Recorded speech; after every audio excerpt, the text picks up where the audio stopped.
Şeyle tanış öğüt yer, ol geçen yollarım yadıma düşer. Gün günden budurmuş yüreğime düşer. Öldüm hakta aydım aydan günlerim. Var bir vefa yarda yüreğim kaldı. Karışıp yoluna gözlerim kaldı.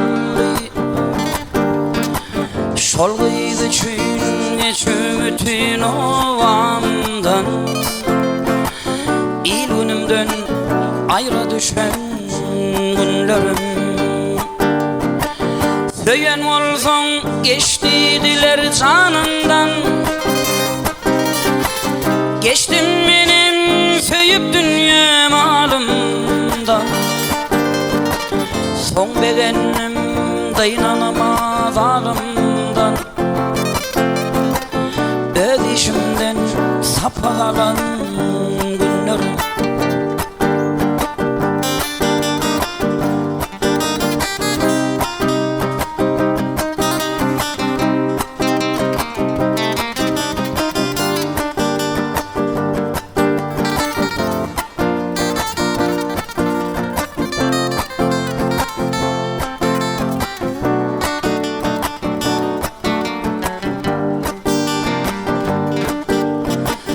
Vakit bollu yapılgın restoran. Yeke özüm ellerimde gitaram. Nerede var ka yapılmayan restoran. Yar gece tünük gözlen günlerim. Bu yaşayışa yakın aralaşmam kan. Dolanayım belki geçirler günem. Düşünem son öz edinişlerime. Edilemden ötünç soran günlerim.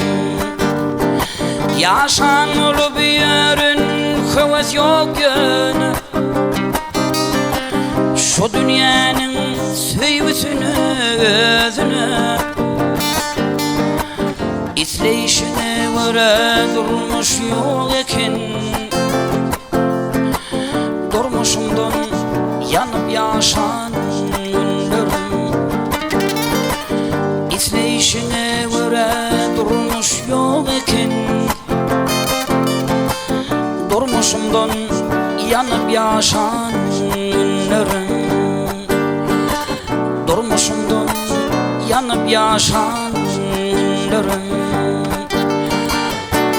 Yar gece tünük gözlen günlerim.